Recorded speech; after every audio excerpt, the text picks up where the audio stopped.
मेरे पिछले video Rorke's drift reads like bad fan fiction में मैंने अद्भुत ब्रिटिश विजय के आसपास कुछ कच्चे आंकड़ों के साथ चर्चा की थी, ताकि मैं यह दिखा सकूं कि इसकी विजय किसी भी तरह से असंभव थी, विशेष परिस्थितियों के बिना।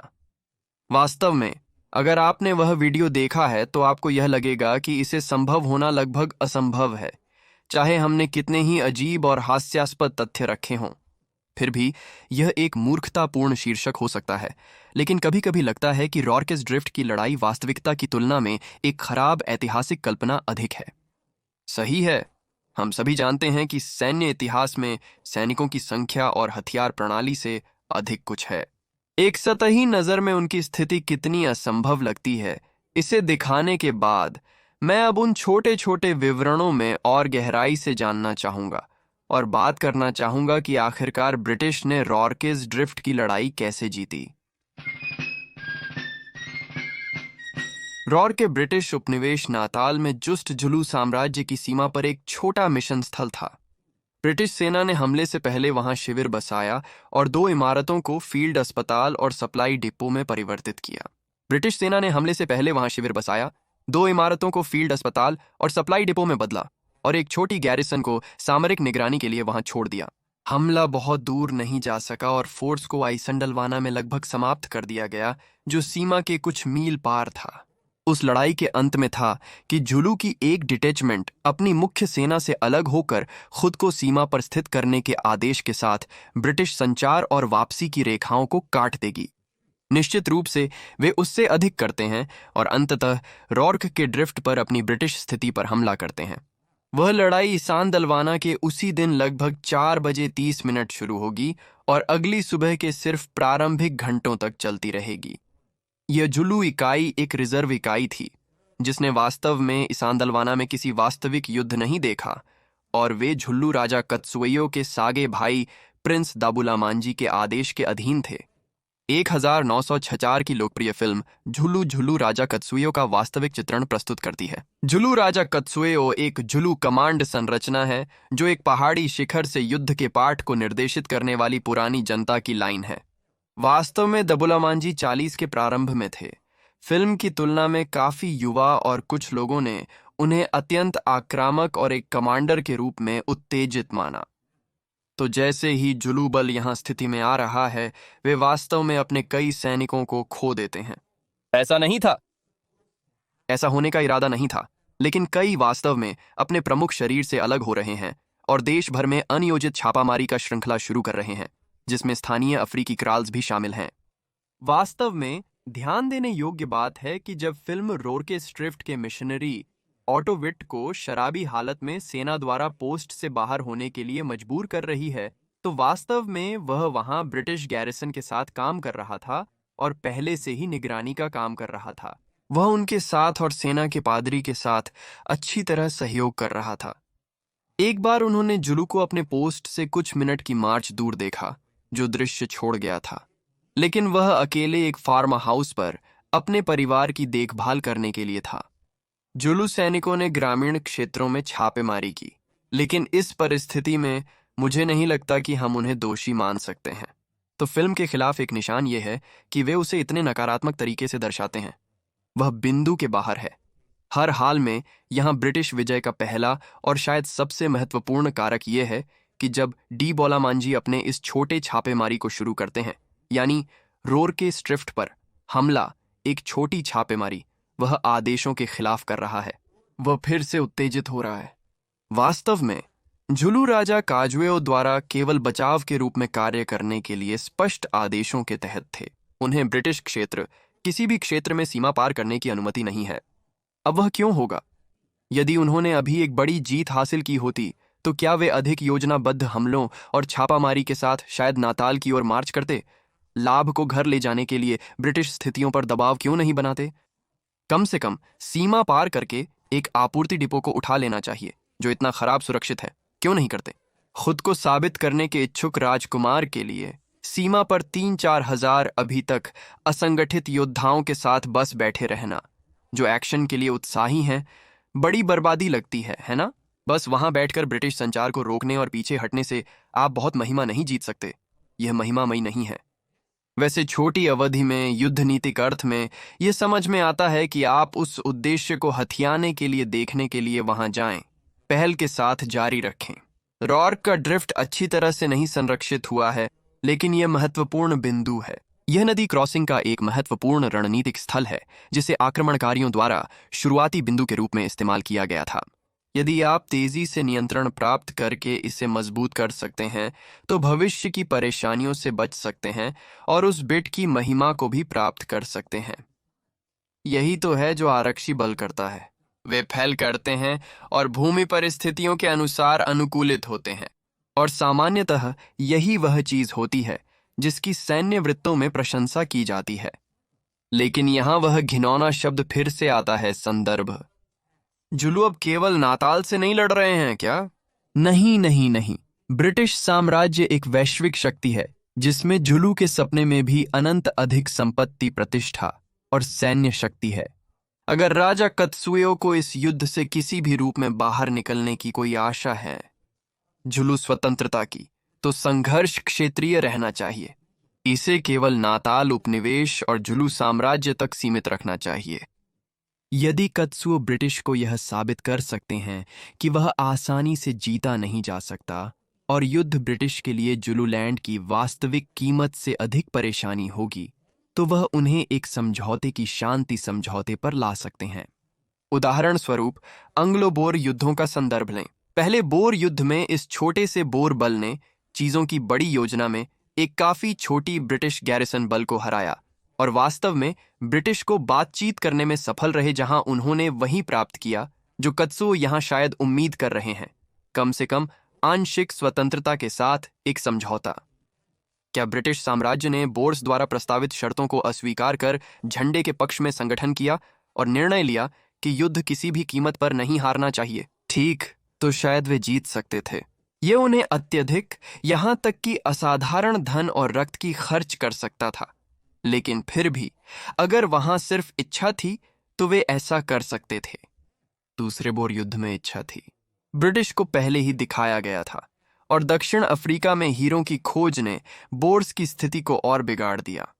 पहले बोर युद्ध की तुलना में दूसरे की कठोरता कुछ समय तक रहेगी, 2 और आधे वर्ष, और इसके अंत तक 50,000 से अधिक मृत्यु हो जाएगी। कभी कभी एक युद्ध, एक संघर्ष इतने विशाल स्तर पर हो जाता है कि वह एक जानवर बन जाता है जिसे उसे लड़ रही राज्यों द्वारा भी जीता नहीं जा सकता। जब आपने हजारों बहादुर और निडर लड़कों को खो दिया हो, क्या आप दुश्मन से समझौते करके उनके बलिदान को धोखा देने का साहस करेंगे? हमने पहले ही बहुत पैसे और जिंदगियां खर्च की हैं। वैसे अगर हम समझौते में शामिल होते हैं तो ये अब बर्बाद हो जाएगा, है ना? हमें अंत तक जारी रखना चाहिए, और फिर हमारे पास अनंत युद्ध है। ये एक अत्यंत खतरनाक और सूक्ष्म खेल है, खासकर जब, जैसे कि काजुएलो है, आप एक लोकतांत्रिक राष्ट्र से लड़ रहे होते हैं जहां विदेश नीति अक्सर जनमत के अधीन होती है। शायद वह अपने आप को बचा रहा हो, पर कल्पना करें काजुएलो ने ईसान दलवाना में सफलता के बाद प्रतिक्रिया आक्रमण किया।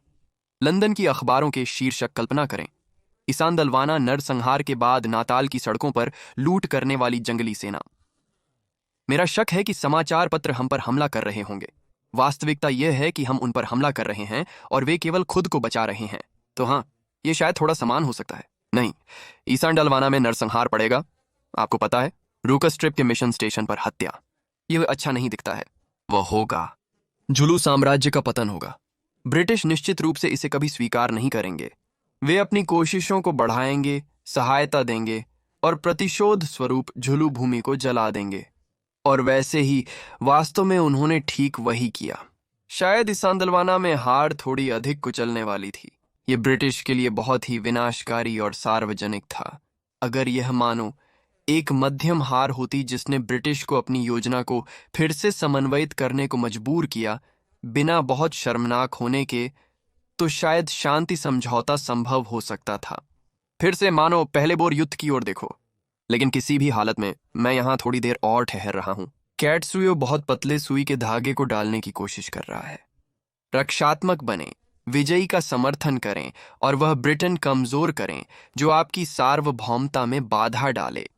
अर्थात आप यह प्रार्थना करते हुए मरे नहीं, कि अंततः या तो ब्रिटिश अधिकारियों या जनमत निर्णय करें कि यह सब अब और सहन करने लायक नहीं है। तब और केवल तब आपके पास एक बहुत अधिक शत्रु के खिलाफ अपनी शक्ति को बनाए रखने का मौका हो सकता है। हाँ, यद्यपि ताकतिकी दृष्टिकोण से प्रिंस दाबू लुमांजे की पहल को और रॉर्के की ड्रिफ्ट को लेना छोटे स्तर पर उचित लग सकता है, वाणिज्यिक दृष्टिकोण से आप जो कुछ भी करने की कोशिश कर सकते हैं। कल्पना करें, इसंदलवाना के बाद झुलू बलों ने एक अस्पताल को कब्जा कर लिया और उसके गैरिसन को मार डाला, खासकर जब 2/4 के साहसी लड़कों ने अपने बीमार साथियों की रक्षा करते हुए लड़ने से इनकार नहीं किया। झुलू की भालाओं से लड़ते समय आसमान काला हो गया और अन्य ऐसी मूर्खतापूर्ण चीजें जो अखबार को भड़का सकती हैं। आप यह कह सकते हैं वास्तव में कि सेना को एक दिन में एक से अधिक आपदा पसंद नहीं होती, अखबारों में बुरा लगता है और नागरिकों को उनके नाश्ते में परेशान करता है। जब नागरिक नाश्ते में परेशान होते हैं तो वे अपने सांसद से संपर्क कर सकते हैं, जो अच्छी भाषण देकर उनका समर्थन कर सकते हैं, और फिर आपके पास जुलूलैंड की ओर बदला लेने के लिए एक बड़ी नई सेना होती है। उपनिवेशी और साम्राज्यवादी राजनीति अस्थिर हो सकती है। अब मैं ब्रिटिश विजय को संभव बनाने वाले अन्य रोमांचक तत्वों के बारे में आगे बात करना चाहता हूं, क्योंकि यद्यपि यह कूटनीतिक स्तर पर बड़े पैमाने पर महत्वपूर्ण हो सकती है और आप इसकी महत्वता को और अधिक देखेंगे, मेरा धारणा है कि अंततः यह सिर्फ कहानी का एक हिस्सा है। यह स्पष्ट नहीं है कि ब्रिटिश गैरिसन ने आरंभिक झुलू हमले के बाद क्यों तत्काल विजय के लिए समय तक जीवित रहा। उनके जीवन में किसी भी भूमिका के लिए वह कूटनीतिक कारक खेलना। हाँ, लेकिन उससे पहले मेरे पेट्रियन कॉम पर काम का समर्थन करने वाले अद्भुत लोगों के बारे में थोड़ी बात। केवल मेरे सदस्यों का 0.5% अगर मेरे पात्रों बन जाएं, तो मुझे विज्ञापन राजस्व या यूट्यूब मोनेटाइजेशन पर निर्भर नहीं होना पड़ेगा। क्या आप जानते हैं कि आप उस समूह में शामिल हो सकते हैं जिसने इस वीडियो को संभव बनाया? वैसे तो पूरे 1 साल के लिए मात्र $10 के लिए। वह $10 पूरे साल के लिए है, न कि प्रति महीने। इस सदस्यता में चैनल को तैराते हुए गर्म भावना से अधिक कुछ शामिल है। यह आपको मेरे टी स्प्रिंग स्टोर पर सभी आइटम्स पर 25% डिस्काउंट भी देता है। यह आपको आपका नाम और मेरे सभी वीडियो के क्रेडिट्स देता है और उन वीडियो की सामान्य दर्शक से एक पूरे सप्ताह पहले पहुंच प्रदान करता है। क्या आपको पता है कि आप हमें हर दूसरे सप्ताह पैटर्न विशेष लाइव स्ट्रीम के लिए मिलते हैं? हम अगले सप्ताह हार्ट्स ऑन आयरन 4 टूर्नामेंट कर रहे हैं। वैसे ये वह सप्ताह होगा जब आप वीडियो देख रहे होंगे। ये पिछले सप्ताह हुआ जब सभी प्रमुख दर्शक इसे देख रहे थे। आप समझते हैं जिसके बारे में मैं बात कर रहा हूं। मैंने ये पिछले वीडियो में भी बताया था और शायद भविष्य में यह दोहराना पड़े क्योंकि यह लाभकारी साबित हुआ है। धन्यवाद उन लोगों का जो इस वीडियो को देखने का निर्णय लेते हैं। मैं आपसे अगले सप्ताह मिलूंगा और मैं आपसे अगले वीडियो में मिलूंगा। अलविदा।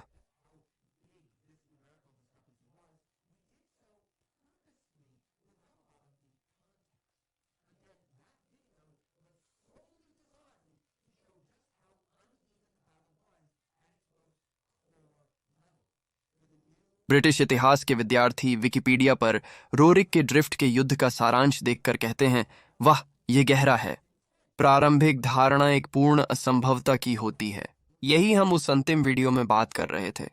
लेकिन जब झुल्लू सैनिकों ने वास्तविक जीवन में ब्रिटिश पर हमला किया तो वे एक विशाल खुले मैदान में नहीं थे।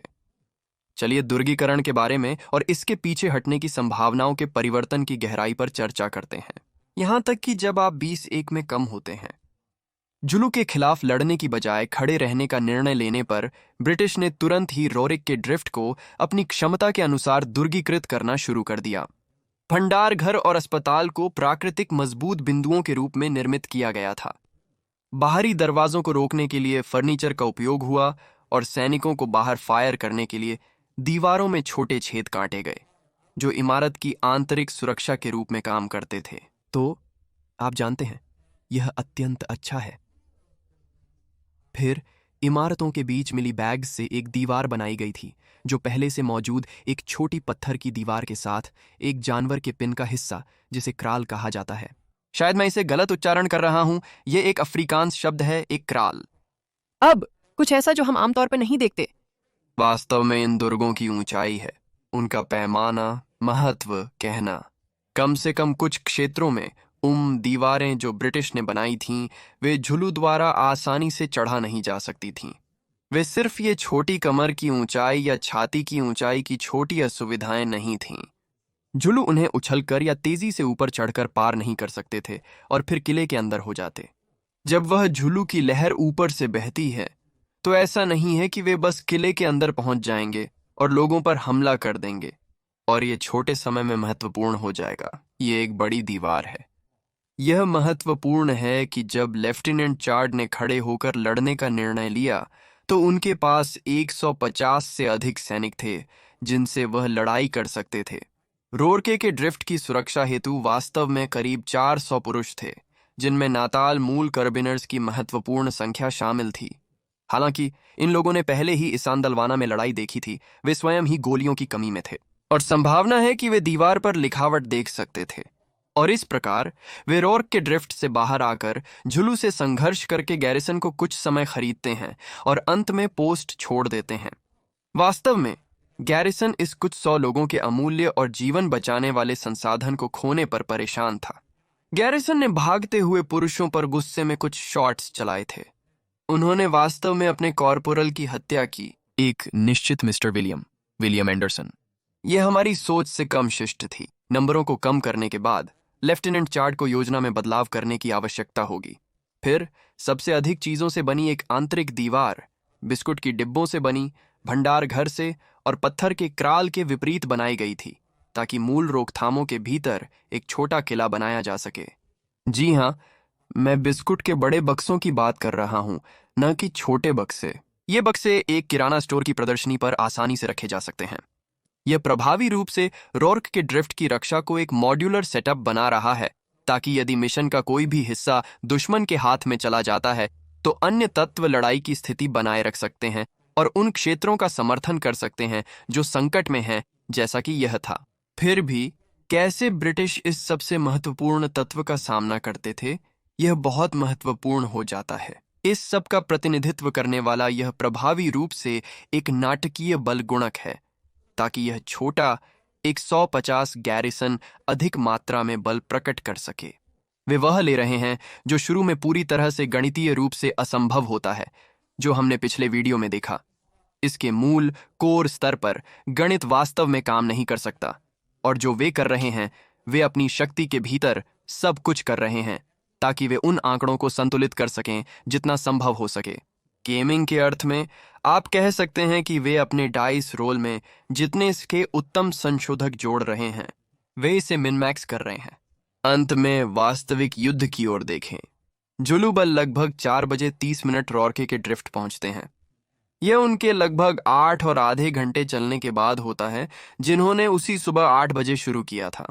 वे अगले 8 और आधे घंटे जहाज लॉन्च करने में बिताएंगे, फिर ब्रिटिश दुर्ग पर हमला करेंगे और उसके 4 घंटे बाद राइफल के साथ झड़पेंगे, जो क्षेत्र अगले दिन सुबह 4 बजे शांत हो जाएगा। ओह हाँ, और एक बात ध्यान में रखें, जो भी इसका मूल्य हो, ये फिर से रिजर्व सैनिक हैं। आप जानते हैं ये सभी पुरुष अपनी प्राइम में नहीं हैं। वास्तव में ये झुलू योद्धाओं की औसत उम्र 40 और 50 के हैं। तो किसी भी स्थिति में युद्ध शुरू हो गया है।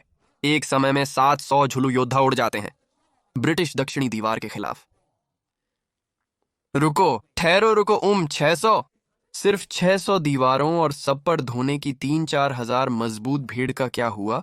ऐसे खैर, यह मतलब नहीं है कि आपके पास बहुत बड़ी कुल संख्या है। इसका मतलब यह है कि उन सभी सैनिकों को एक ही विशाल हमले की लहर में भेजा जा सकता है या भेजा जाना चाहिए। ऐसी बड़ी सेना को युद्ध में पहुंचने में समय लगता है। यह निश्चित नहीं है कि सभी को तैनात होने में कितना समय लगेगा, विशेषकर जब झुलू पूरी घेराबंदी करने का प्रयास कर रहा हो और गोलीबारी से बचने के लिए सुरक्षित दूरी बनाए रखे। आपको यह जानना चाहिए कि अगर हमें इमारत की घेराबंदी करनी पड़े तो आपको ऐसा स्थान चुनना होगा जहां दुश्मन आपको न देख सके। जब आप समय बर्बाद कर रहे होते हैं मैदान में मार्च करते हुए 4000 लोगों के साथ, उम्मीदवार के लिए समय और जगह लेते होते हैं, आपको खुद को हमले के लिए तैयार करना होता है और इस प्रक्रिया में आप महत्वपूर्ण सैन्य संसाधन पहल को खो देते हैं। आप अपने दुश्मन को अपनी चालों का अध्ययन, अपनी सेनाओं का मूल्यांकन और आपकी योजना के निर्धारण के लिए अधिक समय दे रहे हैं, जिससे वे प्रतिकार की तैयारी कर रहे हैं। और फिर इतनी बड़ी सेना के साथ आप सभी को एक साथ युद्ध भूमि पर पहुंचने की अपेक्षा नहीं करेंगे। सेनाएं आमतौर पर एकल क्रम में नहीं चलती हैं। ये बड़े ब्लॉक होते हैं, खासकर जब सेना का उद्देश्य होता है पीछे हटते दुश्मन का पीछा करना, जो अपने अच्छे और सुव्यवस्थित ब्लॉक को संगठित रखने में शिष्ट नहीं होगा और संचार की सड़कों को भी रोकेगा। इसे सेना को विभाजित करने में अनुकूल समझा जाता है। यह ध्यान देना आवश्यक है कि झुल्लू सेना के तत्व मुख्य सेना से बिना आदेश के अलग हो रहे थे।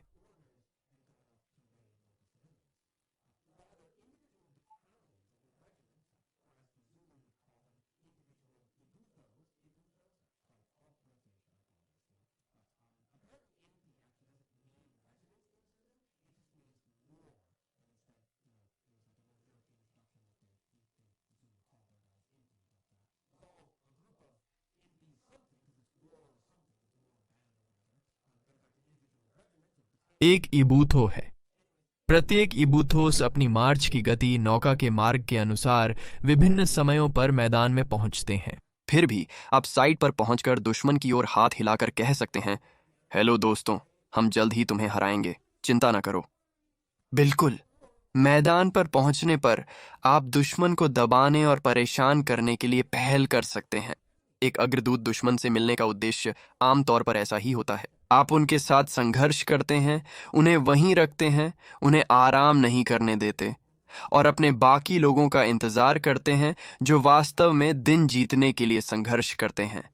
यदि आपके पास संग्रहित पूरी बल है और आप एक बार में दुश्मन पर हमला कर सकते हैं, फिर भी आप शायद ऐसा नहीं करना चाहेंगे। आप कभी भी पूरी ताकत से एक समय में संपूर्ण हमला नहीं करना चाहते हैं। हमेशा स्वस्थ बल का संरक्षण आवश्यक होता है। झुलू के पास 4000 योद्धा हो सकते हैं, लेकिन यह आवश्यक नहीं कि वे सभी एक साथ चार्ज करें, जैसा कि पहले वीडियो में 3000 बनाम 150 की स्थिति में दिखाया गया था। अगर आप ऐसा करते हैं तो गलती होने पर क्या होता है? एक फ्लैंक लड़खड़ाने और पीछे हटने पर क्या होता है? खड़े सैनिक अचानक संवेदनशील हो जाएंगे कि वे फ्लैंक्स को सुदृढ़ करने के लिए, और यदि कुछ गलत हो जाए तो आप रिजर्व रखना चाहते हैं। इसी तरह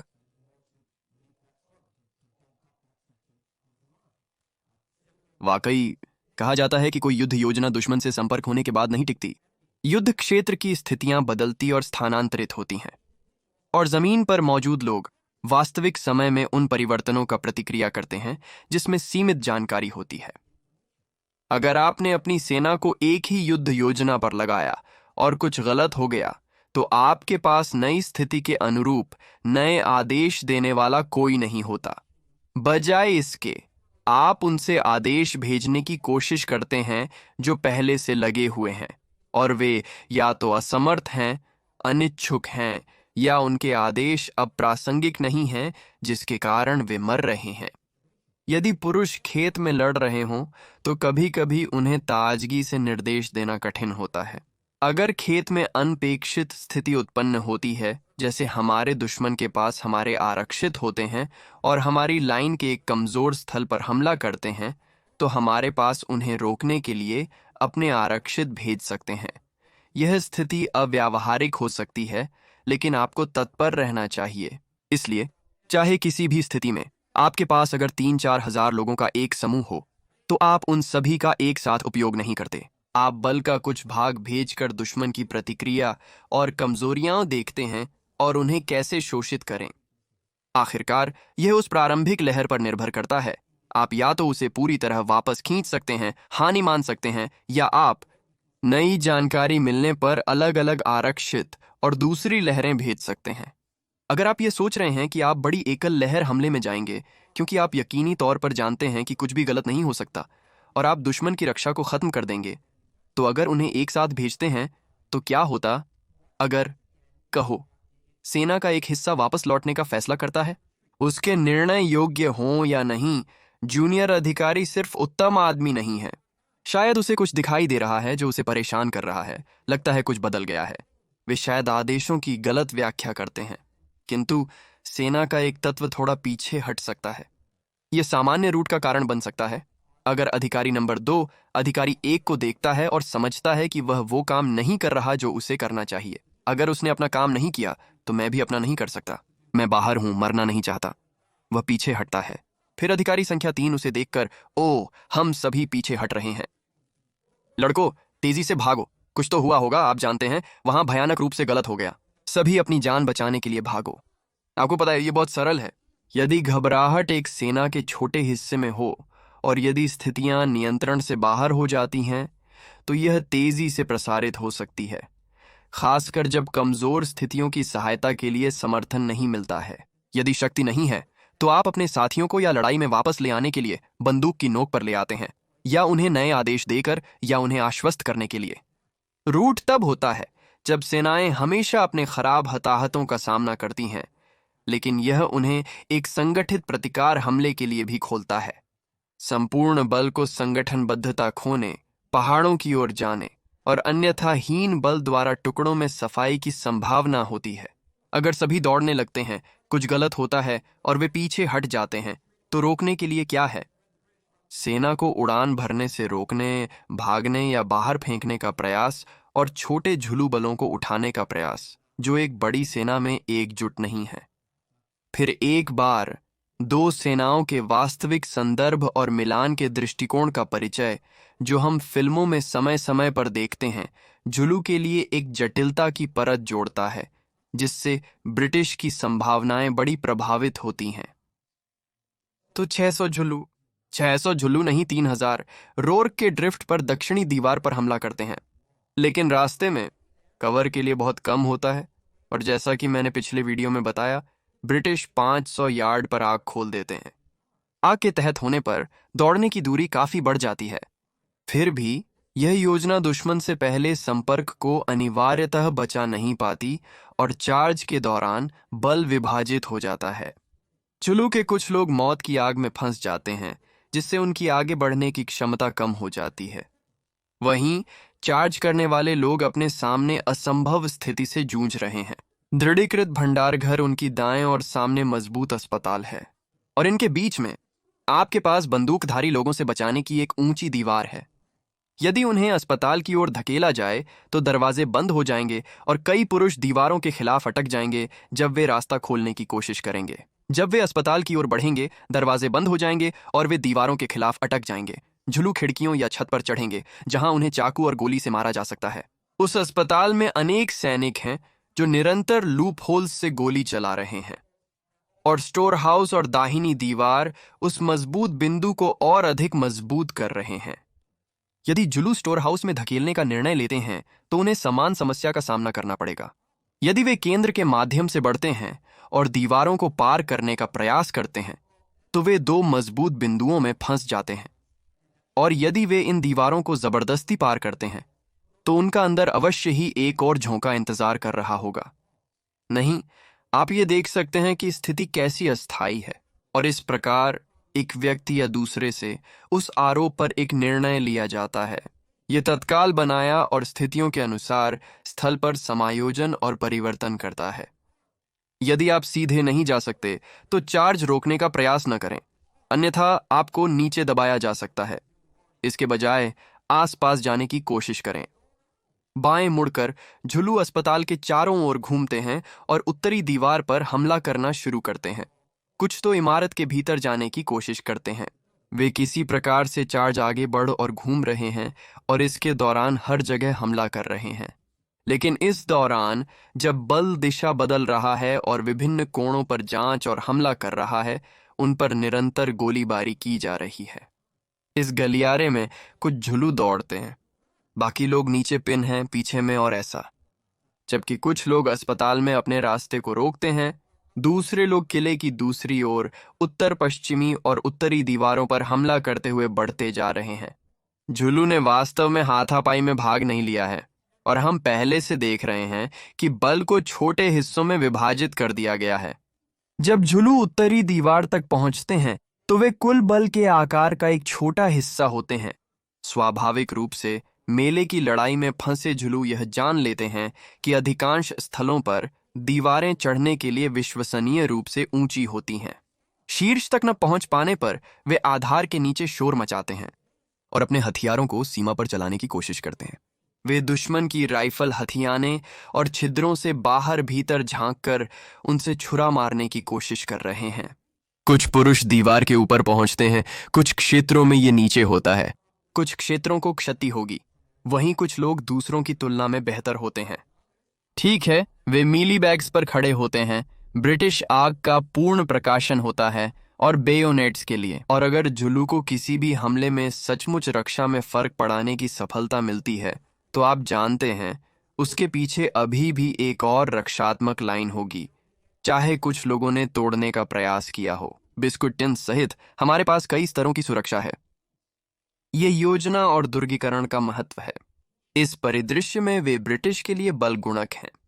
जुलू के पास शायद नाटकीय बल हो सकते हैं, पर वे उन्हें एक साथ विश्वसनीय रूप से उपयोग करने में असमर्थ हैं। हर बल जिसे वे भेजते हैं वह तुरंत बंट जाता है, गोलीबारी से कमजोर हो जाता है, दुर्गीकृत बिंदुओं और मॉड्यूलर रक्षा द्वारा। वहीं ब्रिटिश अपनी हिस्से में दीवारों के साथ हैं। वे हताशा से जूझ रहे हैं, एक संकुचित और बहुत ही रक्षात्मक स्थिति में, जो खुले मैदानों में दौड़ते हुए झुलू की तुलना में एक दूसरे को अधिक मजबूत करने में सक्षम है।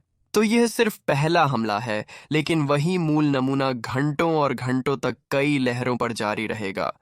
जब जुलू विभिन्न दृष्टिकोणों से हमला शुरू करते हैं, वे अलग अलग युक्तियां आजमा रहे हैं, लेकिन अंततः सभी हमले असफल हो रहे हैं, जिससे वे लोग रक्त और ऊर्जा खो रहे हैं। फिर भी जुलू के पास अभी भी कई फायदे हैं। हालांकि ब्रिटिश जुलू की तुलना में शायद कम लोगों को खो रहे होंगे, लेकिन उन्हें लगता है कि वे किसी को भी नहीं खोना चाहिए, जबकि जुलू के पास अभी भी लोग बचे हुए हैं, चाहे यह कितना ही कठिन हो। जुलू की प्रशंसा इसलिए की जा रही है क्योंकि वे संपूर्ण सेना को एक ही विशाल हमले में नहीं लगा रहे हैं जो विफल हो सकता है। इसके बजाय वे अपनी बल को छोटे इकाइयों में विभाजित कर रहे हैं। वे ब्रिटिश लाइन पर लगातार हमले बनाए रखने में सक्षम होते हैं, साथ ही पुरुषों को उन पर छिड़कने की क्षमता भी होती है। मिशन स्टेशन में, जो मस्केट्री के साथ ब्रिटिश मरे हुए लोगों से इसान दलवाना पर लिया गया था, वे ब्रिटिश के रक्षात्मक कार्यों की मरम्मत रोक रहे हैं। वे ब्रिटिश को अगले हमले की तैयारी और आराम करने से रोक रहे हैं। संक्षेप में, जुलू शायद ब्रिटिश स्थिति को सीधे लेने में सक्षम नहीं है, परंतु उन्होंने इसे कमजोर कर दिया है। शाम 6 बजे तक अस्पताल और उत्तरी दीवार को खाली करना अनिवार्य है, क्योंकि ब्रिटिश को दबाव को संकुचित करने के लिए मजबूर किया जाता है। उनकी रक्षात्मक परिधि। रात 10 बजे तक पत्थर का क्राल खाली कर दिया जाता है, यानी ब्रिटिश इस अंतिम गढ़ में अकेले हो जाते हैं। भागने के लिए जगह नहीं बची है। उस बिंदु के बाद झुलू लगभग आधी रात तक हमलों की लहरें शुरू करते रहते हैं। उसके बाद वे ब्रिटिश के साथ 4 बजे तक झड़प करते रहते हैं। अगली सुबह आते ही ब्रिटिश बहुत ही खराब हालत में होते हैं। वे थके और कमजोर हुए हैं। उनकी पहली सुरक्षा अब एक कवच की तरह है और उनके पास गोलियां बहुत कम हैं। यह एक कसी हुई चीज है और झुलू, अगर वे केवल 1 या 2 बार और हमला करें तो यह संदेह है कि क्या ब्रिटिश उन्हें फिर से सहन कर सकते हैं। हालांकि बहस हो सकती है, लेकिन आम सहमति यह है कि अगर झुलू ने अंतिम हमला किया होता तो वे गैरिसन को ले लेते। मेरा विचार है कि कम से कम एक मजबूत बिंदु हो सकता है। अब अगर आपने जुलू फिल्म देखी है तो आप जानते होंगे कि यह सुबह के बहुत ही प्रारंभिक समय था जब झुलू अंतिम बार एक बार फिर दिखाई देते हैं। सैकड़ों हजारों बार वे अंतिम हमला और गैरिसन को तोड़ने, रक्षा को नष्ट करने के लिए क्षैतिज की रेखा बनाते हैं। और आप फिल्म से जानते होंगे कि वे ऐसा नहीं करते। आपको यह शायद नहीं पता होगा कि कारण क्या है। मुझे डर है कि यह बिल्कुल भी अनियमित नहीं है। ब्रिटिश एक भयानक स्थिति में है जिसे दोहराने की आवश्यकता नहीं है। लेकिन जुलू का क्या?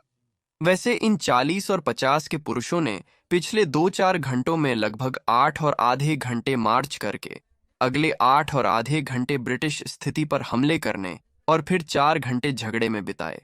वे थक चुके थे, उन्हें भूख लगी थी, क्योंकि उनके पास कई दिनों से पर्याप्त खाद्य सामग्री नहीं थी, जैसा कि वे एक अनपेक्षित हमले के लिए मार्च कर रहे थे।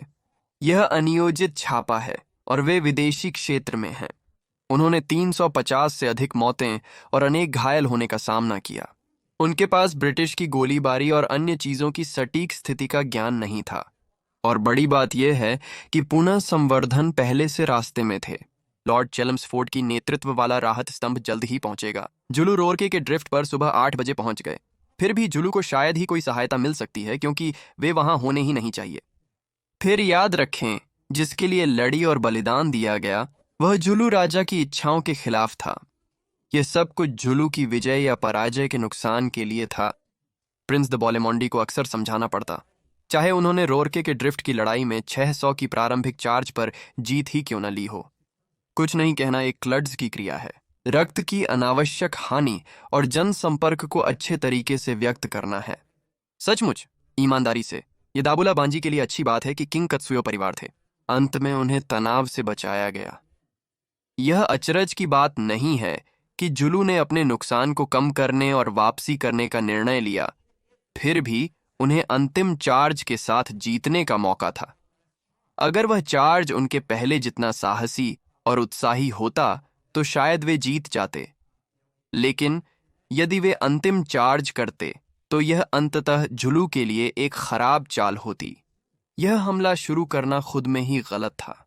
और अब डबुला बांजी के चारों ओर लाशों के ढेर होने और बार बार असफल प्रयासों के बावजूद उत्तेजना भर सकते हैं। वह शायद समझ रहे होंगे कि यह एक गलत निर्णय था।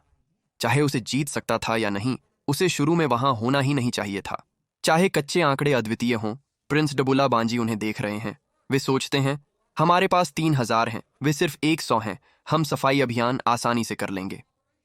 चाहे कच्चे आंकड़े कितने ही अद्भुत और ब्रिटिश की जीत कितनी ही अविश्वसनीय क्यों न हो, जब आप उचित संदर्भ जोड़ते हैं और कूटनीतिक स्थिति और लड़ाई की विवरण को समझते हैं, तो आपको एहसास होता है, हाँ, वास्तव में रूकस स्ट्रिप की लड़ाई पहले से ही तय थी।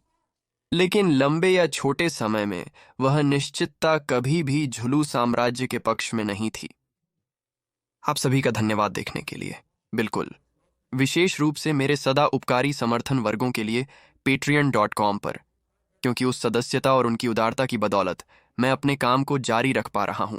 अगली बार तक मेरे प्यारे दर्शक, मैं हूं और रहूंगा आपका सबसे विनम्र और आत्मनिर्भर।